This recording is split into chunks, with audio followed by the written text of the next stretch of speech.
Hello students, education platform आपका अपने YouTube channel साफा स्मार्ट क्लासेस में आपका स्वागत है।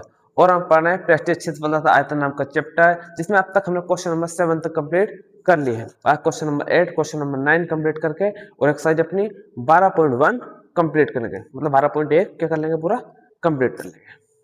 तो टाइम खराब नहीं करते हुए स्टार्ट करते हैं।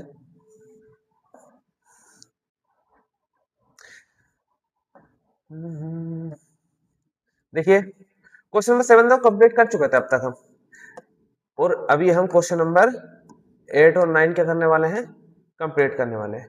देखिए, जिस बच्चे ने इससे पहले के वीडियो नहीं देखे, जो इससे पहले लेक्चर आ चुके हैं, lecture number 1, lecture number 2, lecture number 1 में क्या हुआ है, लेक्चर नंबर 1 में हमने सभी फॉर्मूले, सारे ही फॉर्मूले लिखवा दिए गए उसके अंदर, प्रेस्टीज क्षेत्रफल के और आयतन के। और लेक्चर नंबर 2 के अंदर एक लेक्चर नंबर 1 में ही एक से लेकर 3 क्वेश्चन करा दिए थे, और 4, 5, 6, 7 वो हमने कब करा लिए, लेक्चर नंबर 2 में। और आज हम करने वाले हैं 8 और 9, और ये हमारी एक्सरसाइज की हो जाएगी, फिनिश हो जाएगी। और आज ही मैं तुम्हें थोड़ा बता दूंगा उसके अपने आयतन वाले फॉर्मूले कैसे कैसे होते हैं, तो इसको समझिए अच्छे से, ठीक है ना। करते हैं। ऊंचाई 2.4 सेमी और व्यास 1.4 सेमी वाले एक ठोस बेलन में से इसी ऊंचाई और इसी व्यास वाला एक शंक्वाकार खोल काट लिया जाता है। शेष बैठो निकटतम वर्ग सेंटीमीटर में, इसका हमें क्या बताना है, आंसर बताना है। तो देख करते हैं। एक बेलन है, सवाल में इससे कहा उसने, एक आपका क्या है, बेलन है, एक क्या है आपका बेलन। एक बेलन है जिसकी ऊंचाई 2.4 सेमी है, जिसकी ऊंचाई 2.4 सेमी, और व्यास, जो इसका व्यास है आपको ये पूरा 2.1 सेमी, सॉरी 1.4 सेमी, 2.4 सेमी ऊंचाई है और 1.4 सेमी क्या है आपका व्यास है। तो इसकी त्रिज्या कितनी होगी, आधी, इसकी त्रिज्या निकालेंगे आधी, तो हो जाएगी 0.7 सेमी। अब उसने क्वेश्चन कर दिया, इसके अंदर से शंक्वाकार भाग काट लिया जाता है इसी ऊंचाई और इसी आकार का, तो एक शंक्वाकार भाग इसके अंदर से काट लिया जाता है। इसके अंदर से शंक्वाकार भाग क्या हुआ, काट लिया जाता है, ठीक है। और जिसका क्या खास बात है, ऊंचाई उसकी इतनी है, जितनी ऊंचाई बेलन की है उतनी ऊंचाई किसकी है, इसकी शंकु की है। उतनी ऊंचाई क्या है, शंकु, त्रिज्या भी क्या है, बिल्कुल सेम है, दोनों की क्या है, बराबर है। तो इसका क्या निकालना है, पृष्ठीय क्षेत्रफल। तो करते हैं इसको। क्वेश्चन नंबर 8 कर रहा है हम, सॉल्यूशन देखिए इसका,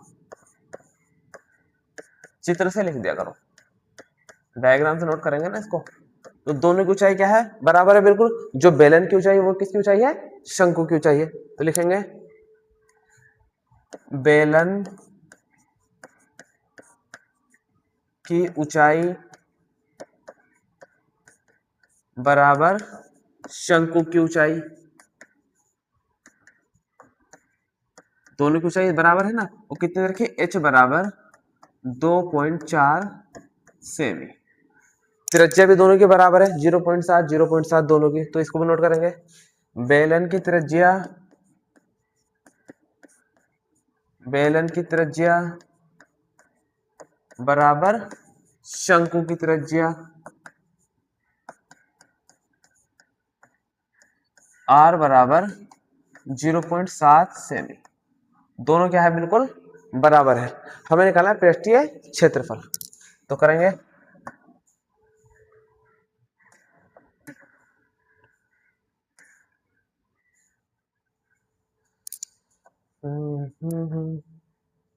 करेंगे बेलन का, सॉरी ठोस है ये, ठोस का पृष्ठीय क्षेत्रफल, पृष्ठीय क्षेत्रफल बराबर क्या होगा, एक तो इस बेलन का, बेलन का पृष्ठीय क्षेत्रफल, बेलन का पृष्ठीय क्षेत्रफल प्लस किसका आएगा, शंकु का, शंकु का पृष्ठीय क्षेत्रफल माइनस नीचे क्या आपका आधार, ये वाला जो है आधार, ये थोड़े ऊपर से खुलवा नीचे खुलवा थोड़े ना, ये ठोस जो है, तो आधार का क्षेत्रफल,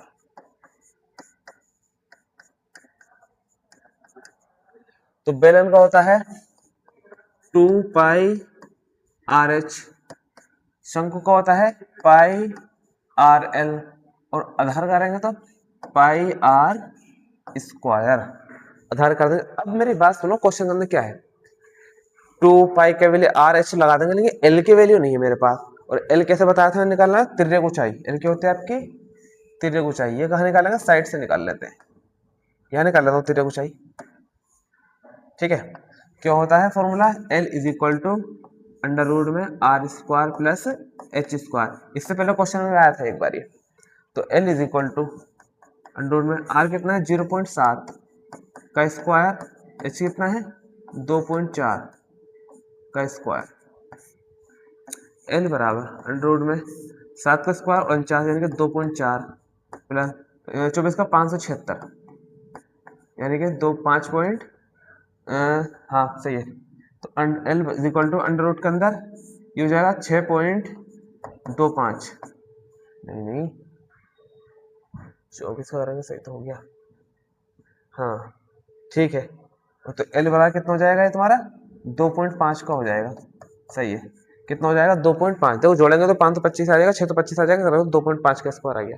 तो L कितना आपका 2.5 सेमी, बस नोट कर देते हैं, क्वेश्चन अपना आराम से हो जाएगा हमारा। तो देखो पाई यहाँ भी है, पाई यहाँ भी है, पाई यहाँ भी, एक तो पाई कॉमन आ गया, आर यहाँ भी है, आर यहाँ भी, और आर यहाँ भी, एक आर कॉमन आ गया, पाई आर आ गया कॉमन, अंदर बचेगा 2 पाई आर बाई H, पाई बाहर आ गया, आर बाई बचेगा L माइनस पाई बाहर आ गया, आर बचेगा।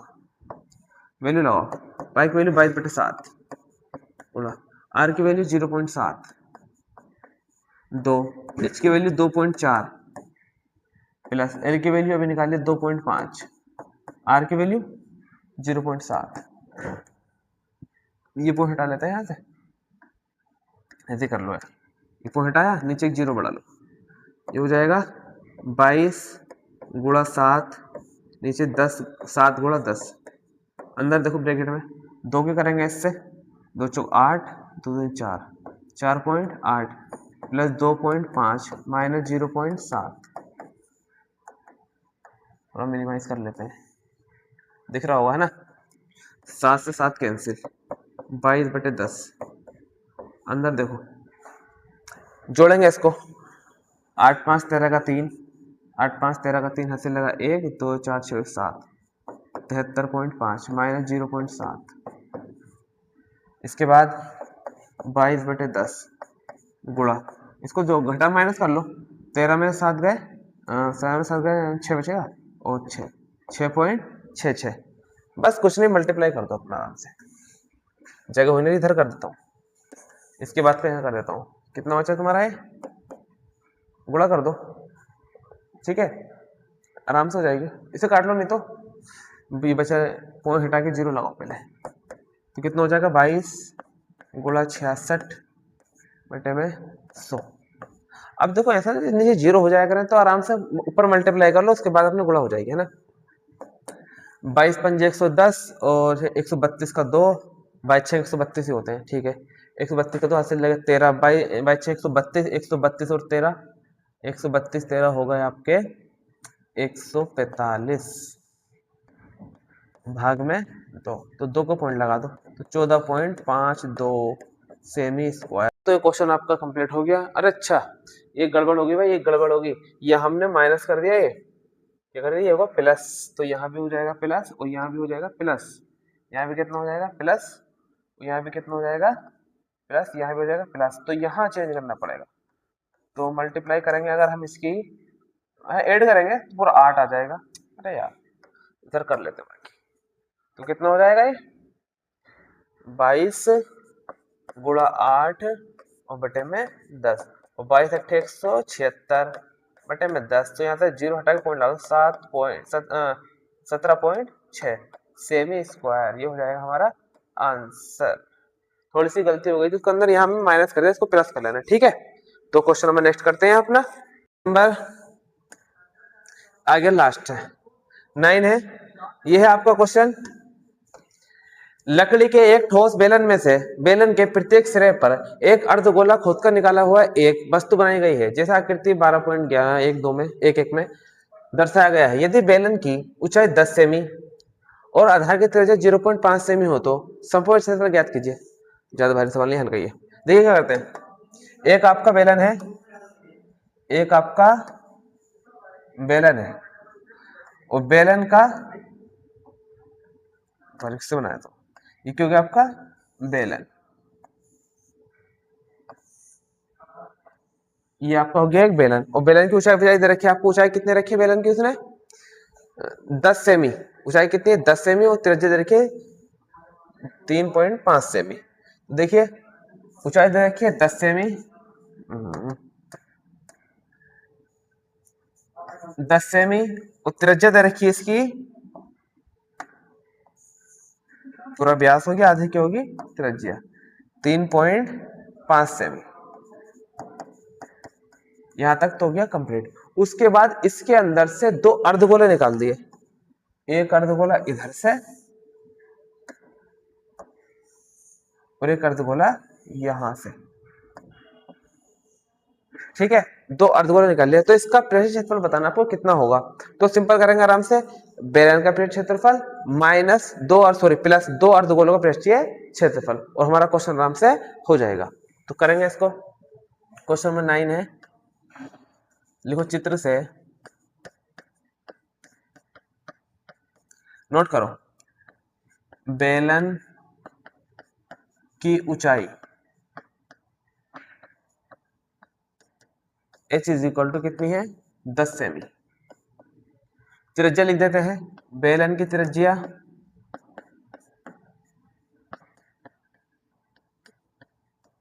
बराबर अर्धगोले की त्रिज्या, वो ये सेम है, अर्धगोले की त्रिज्या r बराबर 3.5 सेमी। हमें निकालना संपूर्ण पृष्ठीय क्षेत्रफल, हमें निकालना है संपूर्ण पृष्ठीय क्षेत्रफल। तो लगा देंगे फॉर्मूला। इसमें 2 चीज दिखाई दे रही है, एक तो बेलन और एक अर्धगोले। तो करेंगे, ठोस का पृष्ठीय क्षेत्रफल बराबर, कैसे निकलेगा? बेलन का पृष्ठीय क्षेत्रफल प्लस, और कितने अर्धगोले? एक ऊपर एक नीचे, 2 अर्धगोलों का, प्लस 2 अर्धगोलों का पृष्ठीय क्षेत्रफल, पृष्ठीय क्षेत्रफल।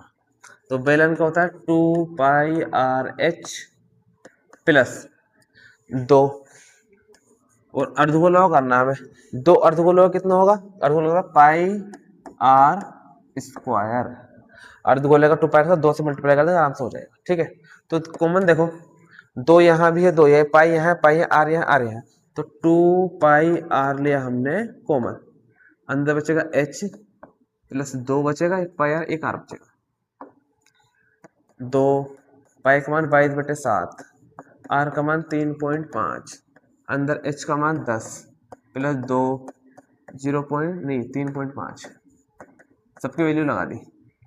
उसके बाद देखिए ये पॉइंट हटाया, नीचे 0 लगा लो, ठीक है। 7 पंजे 35, और 5 दूनी 10, और 2 से 2 कैंसिल, कितना बचेगा? 22, अंदर देखो 10 प्लस 3.5 दूनी 7, ये जगह बराबर 22 गुणा 17 हो जाएगा। ये कर दो मल्टीप्लाई, 17 में 34 का 4 हासिल लगे 3, 34 से 17 में 34 और 3 37 सेमी स्क्वायर आंसर। सभी क्वेश्चन हमारे कंप्लीट हो गए हैं। हम एक्सरसाइज पढ़ रहे थे 12.1, जिसके हमने सारे क्वेश्चन क्या कर लिए? कंप्लीट कर लिए। 9 क्वेश्चन थे, 9 के 9 क्वेश्चन क्या हो चुके हैं? हमारे कंप्लीट हो चुके हैं। अब हम जो कल को स्टार्ट करने वाले हैं, कल को स्टार्ट करने वाले हैं हम 12.2 एक्सरसाइज। उसके अंदर सब आधार रहेगा आयतन। इन क्वेश्चनों के अंदर हमने जो 12.1 में थे, 12.1 में जितने भी क्वेश्चन थे सब में निकलवाया था उसने पृष्ठीय क्षेत्रफल, ये हमसे उसने निकलवाया था। लेकिन अब जितने भी क्वेश्चन होने वाले हैं सबके अंदर क्या निकलवाएगा हमसे? आयतन निकलवाएगा। तो आयतन के फॉर्मूले लिखवा दिए पहले, लेकिन फिर भी रिवीजन करा देता हूँ और आपको ये याद ही कर लेने हैं। देखो इन क्वेश्चन के अंदर का फॉर्मूले याद है आपको और डायग्राम बनाना तो आपसे आता है, तो फिर तो क्वेश्चन बहुत सिंपल बचता है, सिर्फ वैल्यू लगानी होती है और आंसर हमारा मिल जाता है। तो देखो आयतन के फॉर्मूले सबसे पहले होता है, चलो बेलन लेते हैं, चलो घन लेते हैं। घन से जो घन का आयतन होता है, घन का आयतन, घन का आयतन होता है भुजा की घात क्यूब, यानी कि a की पावर 3। ये किसका आयतन है? घन का। ठीक है। बेलन का आयतन, बेलन का आयतन, बेलन का आयतन होता है पाई आर स्क्वायर एच। ये किसका आयतन है? पाई आर स्क्वायर। बेलन का आयतन होता है पाई आर स्क्वायर एच। शंकु का ये फॉर्मूला याद कर लेना बस। शंकु का आयतन, शंकु का आयतन होता है 1/3 पाई आर स्क्वायर एच। ये किसका आयतन है? शंकु का। और बचा आपका गोला, गोले का आयतन, गोले का आयतन ये होता है 4/3 पाई आर क्यूब, घन पाई आर क्यूब। और अर्धगोले का, अर्धगोले का आयतन, अर्धगोले का आयतन ही पहले भी लिखवा दिया, फिर रिवीजन करा दिया मैंने। इसका आधा कर दो तो 2/3 पाई आर क्यूब। ये फॉर्मूला आयतन वाले अब यूज होने हैं, इनसे ही हमारा आराम से काम बन जाएगा, बहुत आराम से। अगर आपको फॉर्मूले याद है तो फिर तो कोई दिक्कत वाली बात है ही नहीं। तो नेक्स्ट क्वेश्चन वाले में इन फॉर्मूला का यूज होने वाला है, तो आपको ये फॉर्मूले याद करके बैठने हैं। और जिसने अब से पहले क्वेश्चन नहीं पढ़े तो लेक्चर 1, 2, 3 सब पढ़ के आना है आराम से, ठीक है ना। तो वीडियो पसंद आए तो लाइक कीजिए, चैनल को सब्सक्राइब कीजिए और हम ऐसे वीडियो आपके लिए लाते रहेंगे। तब तक के लिए गुड बाय।